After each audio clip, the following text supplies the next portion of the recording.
하나님 말씀 다니엘 1장 1절 2절 말씀입니다. 구약성경 다니엘 1장 1절 2절 말씀 합독하겠습니다.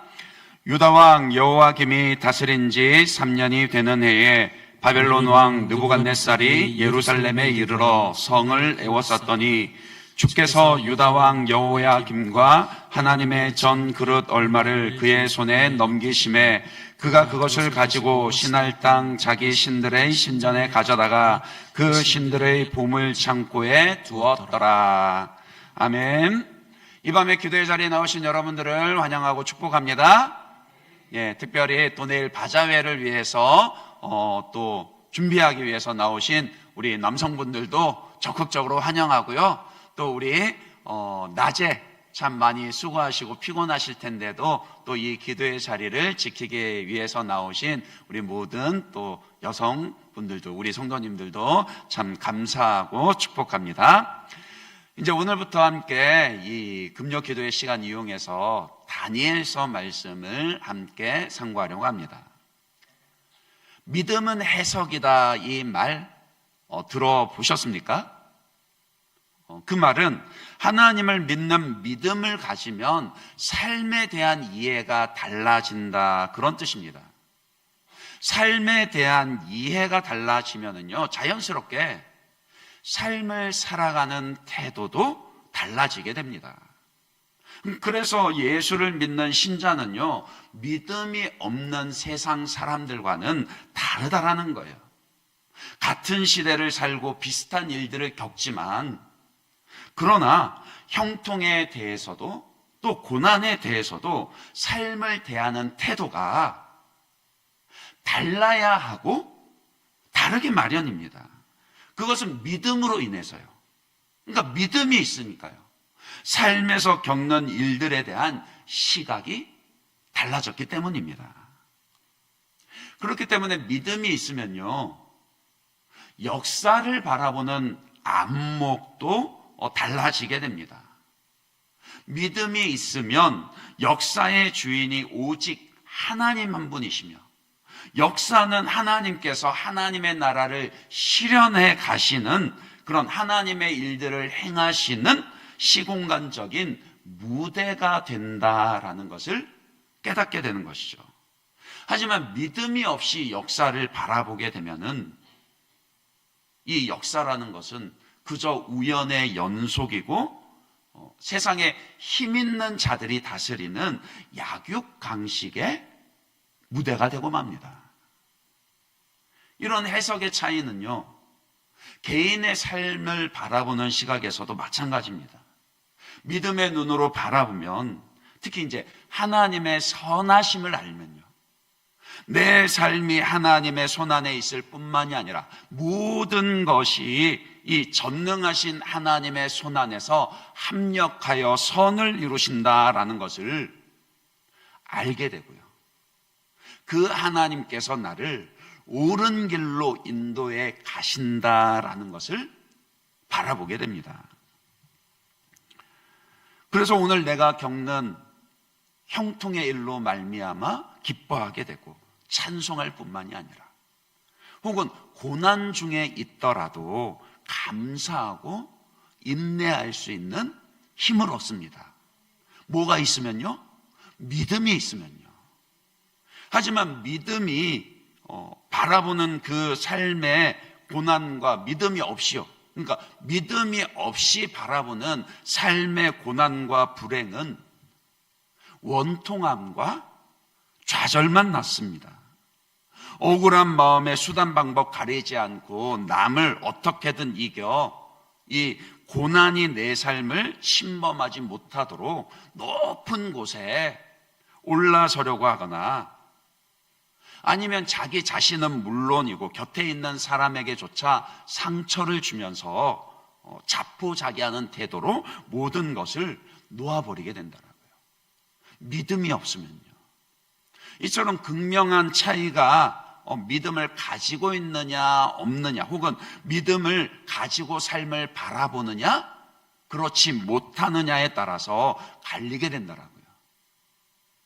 오늘 함께 읽은 이 짧은 구절들은요, 다니엘서 전체의 배경이 되는 동시에 서론이 되는 그런 말씀입니다. 앞으로 이 금요교대 시간 이용해서 이 다니엘 말씀을 강의하면서 바벨론 시대와 같은 오늘 이 시대를 우리가 믿음으로 하나님의 자녀로서 번성하는 삶을 살기 위해서는 무엇을 간구하고 기도해야 하는지를 상고하려고 합니다. 그 전체적인 배경이 바로 오늘 설교 주제인데, 역사와 삶을 바라보는 이 두 가지 해석에 대해서 말씀을 드리려는 거예요. 다시 본문 말씀 한번 읽어볼까요? 1절, 2절 말씀요. 같이 한번 읽어보겠습니다. 유다 왕 여호야김이 다스린 지 3년이 되는 해에 바벨론 왕 느부갓네살이 예루살렘에 이르러 성을 에워쌌더니 주께서 유다 왕 여호야김과 하나님의 전 그릇 얼마를 그의 손에 넘기심에 그가 그것을 가지고 신할 땅 자기 신들의 신전에 가져다가 그 신들의 보물 창고에 두었더라. 가만히 다시 보시면요, 문장의 주어가 둘이다라는 것을 알 수가 있습니다. 누가 주어로 되어 있죠? 유다 왕 여호야김이 다스린 지 3년이 되는 해에 그랬는데, 이 구절에서 여호야김이 다스렸다라는 이 여호야김, 주어로 등장하기는 합니다만은 이거는 말하자면 종속 구절로 문장의 메인은 아닙니다. 메인 주어는 아니에요. 누가 주어죠? 그렇죠. 여호야김보다도 훨씬 더 힘이 세고 그 당시의 세계의 역사를 좌지우지하던 사람, 누구라고요? 느부갓네살 왕이요. 바벨론 왕 느부갓네살이 예루살렘에 이르러 성을 에워쌌더니 그가 그것, 즉 여호와 하나님의 성전의 그릇 얼마를 가져다가 신할 땅 자기들의 신들의 신전 보물 창고에 두었더라. 그러니까 느부갓네살 왕이 침략해 쳐들어와서 예루살렘 성을 포위하고 그 성을 함락시켜서 신전에 있는 하나님의 성전 기물들을 가져다가 신할 땅에 그 자기들의 신전에 갖다 두었더라고요. 하나님의 전 그릇 얼마를 가져갔다라는 것은요, 전쟁에서 이기고 전리품으로 가져갔다라는 그런 뜻입니다. 특별히 그것을 신할 땅에 있는 자기 신들의 신전에 바쳤다라는 것은 이 느부갓네살 왕과 바벨론 백성들이 섬기던 자기들의 신들이 이스라엘의 신 여호와를 이겼다, 그런 뜻이에요. 적어도 그 당시에 그들은 그렇게 생각을 했습니다. 그리고 주변의 많은 민족들, 심지어는 적지 않은 유대인들조차도 이 느부갓네살 왕처럼 그렇게 생각을 했습니다. 역사적인 현실은 분명 느부갓네살 왕과 그의 신들이 이긴 것처럼 보였고, 느부갓네살 왕이 주어인 것처럼 그렇게 보입니다. 전에는 여호야김이 주어인 줄 알았는데 더 힘센 느부갓네살 왕이 주어의 자리를 빼앗아 차지한 것처럼 그렇게 보이더라는 거예요. 하지만 또 다른 주어가 있습니다. 누구죠? 저를 보시면 제 얼굴밖에 안 보입니다. 2절에 한번 같이 보실까요?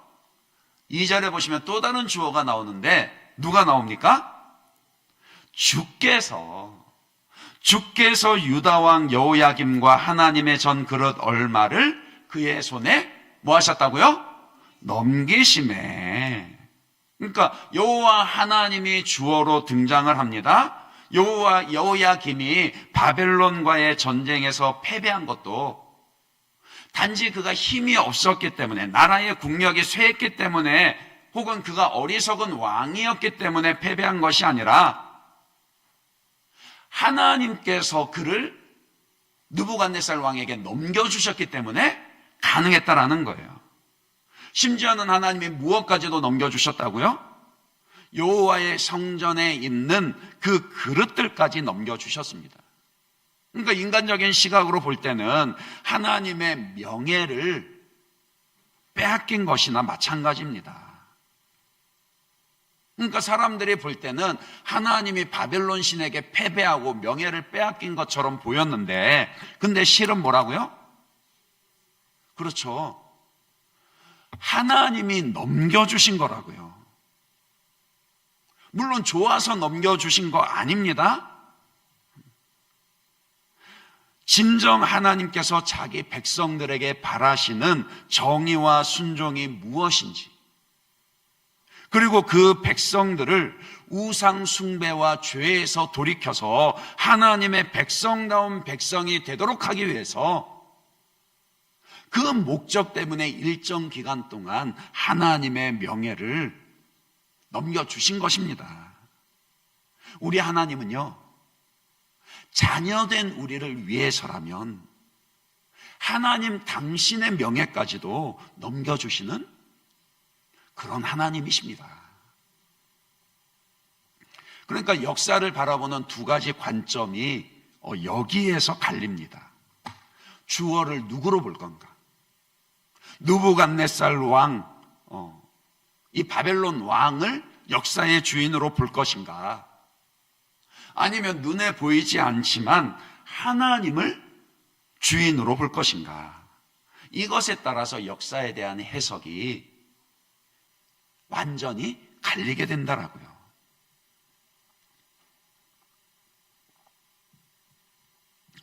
이것은 다니엘의 입장에서는요, 굉장히 아주 심각하고 중요한 문제였습니다.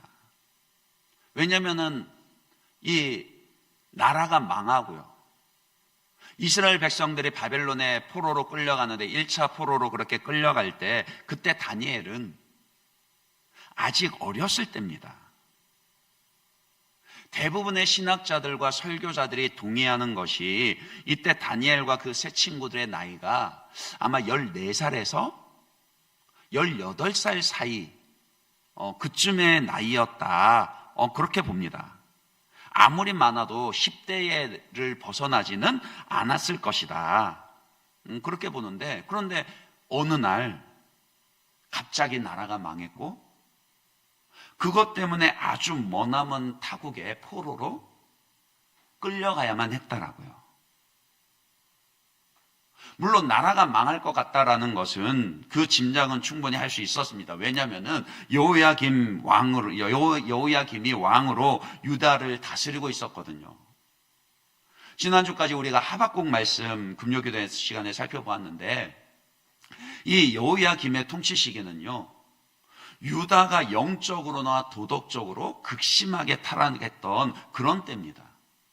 의인들이 고통을 받고 악인들이 떵떵거리면서 그 강포가 횡행하는 그런 현실 때문에 이 하박국 선지자 같은 의인들은요, 믿음의 사람들은 오히려 고통을 당하고 시험에 빠져드는 그런 시기였죠.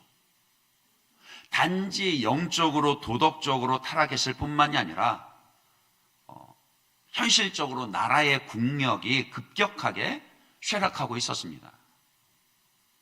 북이스라엘의 그 여로보암 2세 때도 엄청난 타락의 그 영적인 암흑기였지만요, 근데 그 여로보암 2세 때는 그래도 경제적으로, 군사적으로는 나라가 그래도 힘이 있을 때였습니다.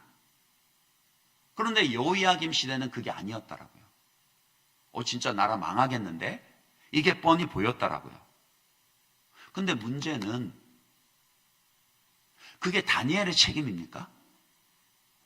다니엘이요, 혹은 그의 세 친구들이 나라가 망하도록 하는 그런 죄악에 적극적으로 동참을 했습니까? 아니, 10대의 어린 나이에 그들이 무슨 큰 죄를 지었겠습니까? 그러니까 유다가 바벨론에 의해서 망한 것은요, 그 다니엘의 책임이 전혀 아니었더라고요. 그런데 그 피해는 고스란히 그들이 당하는 겁니다. 왜 우리말 가운데 그런 말 있잖아요. 모난 놈 옆에 있다가 정을 맞는다. 모르세요? 모난 놈 옆에 있다가 벼락 맞는다. 이런 말 있잖아요. 그 말처럼 그들은 억울하게 지금 고난을 당하게 된 겁니다. 졸지에 사랑하는 가족들과 헤어져야만 했고요. 어쩌면 왕족 출신이었기 때문에 그 가족들 중에는 이 예루살렘 성이 함락되면서 죽임을 당했을 수도 있을 겁니다. 그럴 가능성이 훨씬 더 많죠.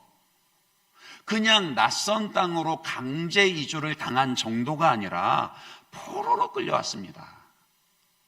이제 그곳에서 억지로 이름을 바꿔야만 했고, 그래서 이방 우상의 이름으로 불려야만 했고, 원수 나라를 섬기기 위해서 강제로 그들의 말과 학문을 배워야만 했습니다. 성경에는 직접적인 언급이 없기는 합니다만은 그 다니엘과 세 친구들을 주관하던 그 책임자가 환관장이었던 그거를 생각하면은요, 아마도 이 다니엘과 세 친구들이 거세를 당했을 가능성이 큽니다. 그러니까 이 포로국 출신이라고 왕족이라고 해서 대우받으면서 그런 바벨론 생활을 했던 것이 아니라 아주 비참하고 굴욕적인 생활을 해야만 했더라고요.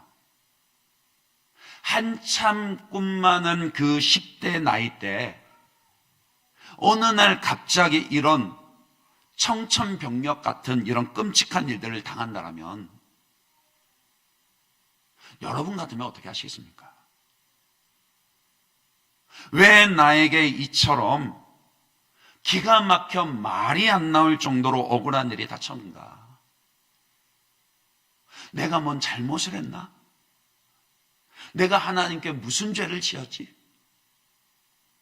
내 잘못이 아니라면 도대체 누구 탓인가? 나는 누구를 원망해야 하나?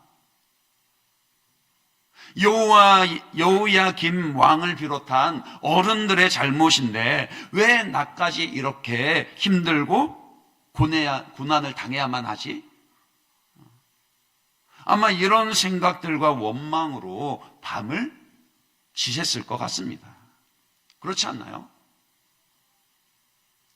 하지만 다니엘은요, 그런 태도로 자기의 삶의 고난을 마주하지 않았습니다.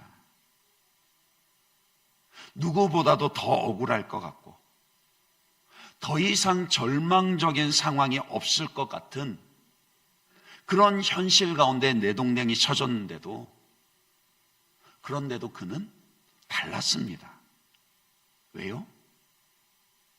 그에게 믿음이 있었기 때문입니다. 다니엘에게는 진짜 믿음이 있었거든요. 그래서 그는 고난을 고난으로만 받아들이지 않고 그것 때문에 단지 누구의 잘못으로 탓하고만 있지도 않고, 그럼에도 불구하고 이 모든 일들이 하나님의 손에 있다라는 것을 믿었기 때문에 그는 비록 받아들이기 어려운 삶이라 할지라도 의연하고 다른 사람들과는 다른 그런 태도를 보일 수 있었더라고요. 그 바벨론 포로로 끌려간 다니엘의 믿음을 한마디로 표현하면요, 끌려가는 신앙입니다. 말씀드린 것처럼 다니엘이 겪은 이 고난은요, 그의 힘으로는 도무지 어찌할 수 없는 고난입니다. 고난 중에 내 힘을 벗어나지 않은 고난이 있겠습니까마는 특히 다니엘이 겪은 고난은 그랬었죠. 그의 신앙이나 됨됨이로 봐서 예루살렘에 있을 때, 어렸을 때 그가 특별히 무슨 죄를 범하거나 실수를 하거나 잘못을 했을 것 같지는 않습니다. 그러나 그럼에도 당해야만 했던 그 고난이에요. 그 현실 가운데 그저 끌려가는 것밖에는 아무것도 할 수가 없었습니다.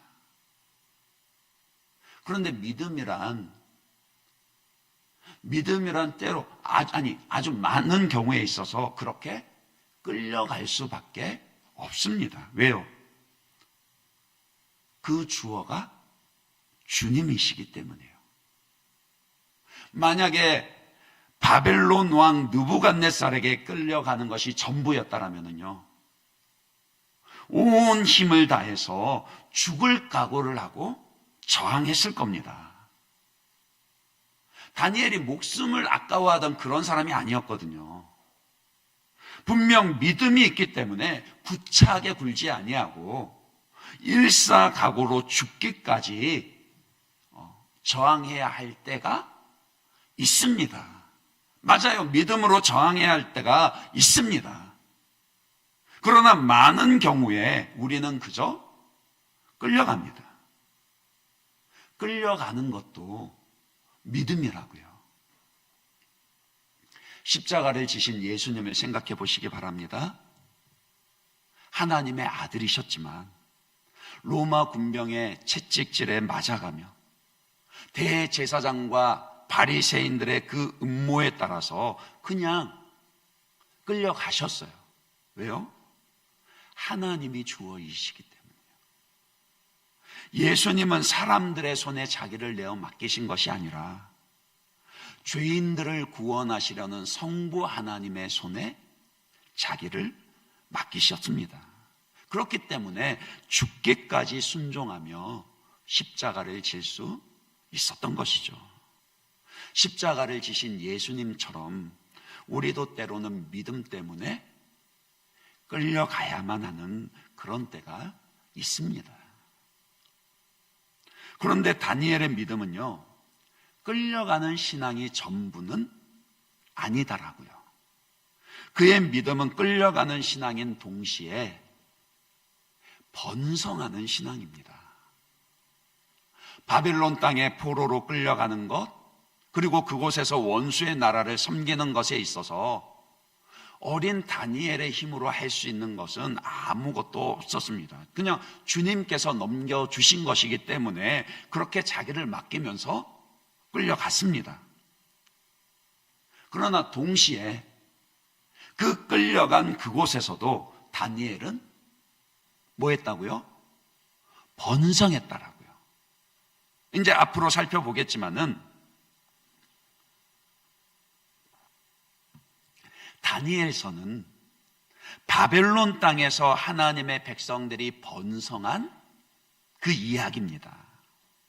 물론 다니엘과 세 친구 이들이 바벨론 제국에서 고위직에 올라갔기 때문에, 그러니까 출세하고 성공했기 때문에 그들이 번성했다, 그렇게 말하는 거 아닙니다.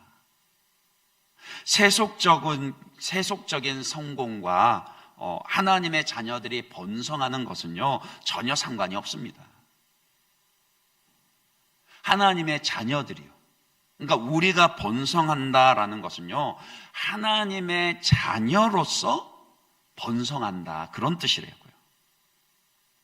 그러니까 끌려간 그곳에서도, 바벨론 제국에서도 믿음을 지키며 오직 여호와 하나님만을 경외하고 그분의 말씀에 순종했더니, 그랬더니 하나님께서 그들을 통해서 그 땅 가운데서도, 그 영적으로 어두운 바벨론 땅 가운데서도 하나님의 주권과 영광을 나타내 보이시더라는 거예요.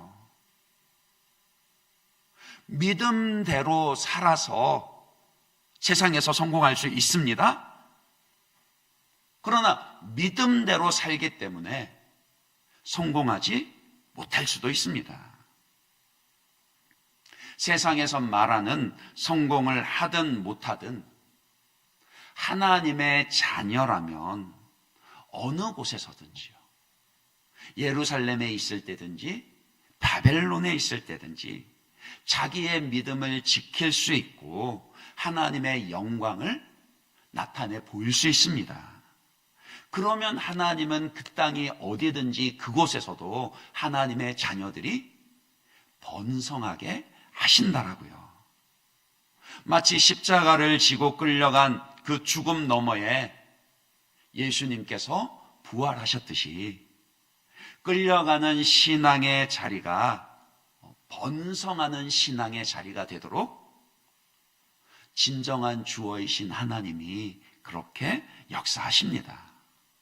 우리 삶의 주인이시며 역사의 주인이신 하나님께서 그렇게 하신다라고요.